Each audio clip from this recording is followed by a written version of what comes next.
بسم اللہ الرحمن الرحیم۔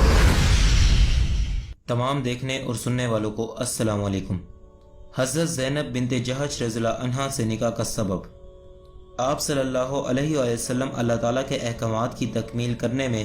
سب سے زیادہ مظاہرہ فرماتے اور ان احکامات کی تبلیغ دوسرے کو کرنے کے ذمہ دار تھے، لہٰذا آپ صلی اللہ علیہ وآلہ وسلم نے لوگوں کی باتوں سے بے نیاز ہو کر اپنے آزاد کردہ غلام اور منہ بولے بیٹے حضرت زید رضی اللہ عنہ کی مطلقہ بیوی حضرت زینب رضی اللہ عنہا کو اپنے عقد میں لا کر اس بات کا عملاً ثبوت دیا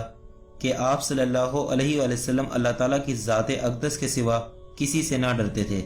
اور آپ صلی اللہ علیہ وآلہ وسلم نے اللہ تعالیٰ کے حکم پر عمل کر کے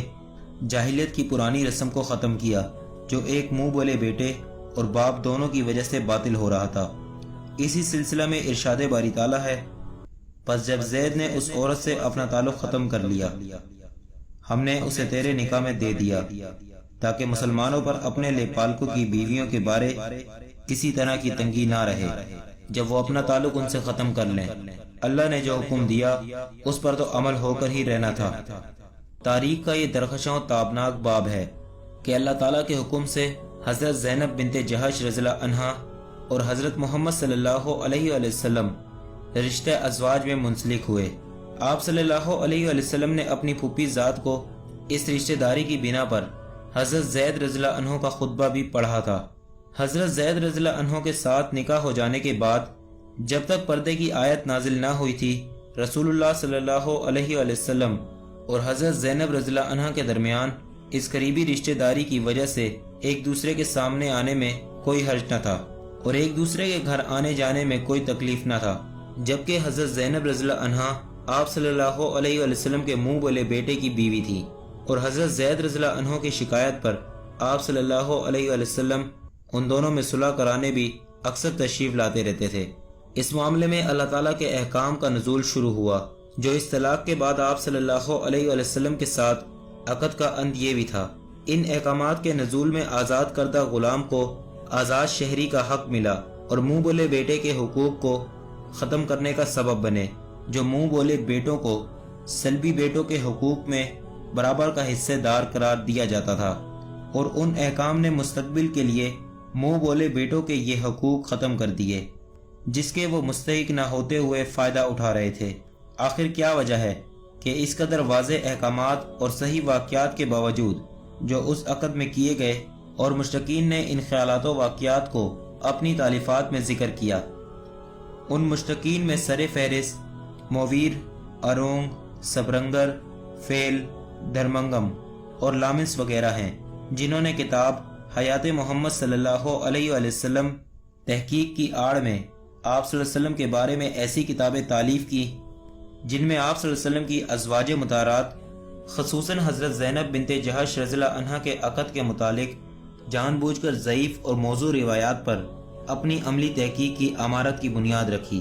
یہ لوگ تاریخ کے سب سے بڑے مجرم ہیں۔ اگر یہ تحقیقات صحیح روایات پر مبنی ہوتی تو پھر ہم یہ کہہ سکتے تھے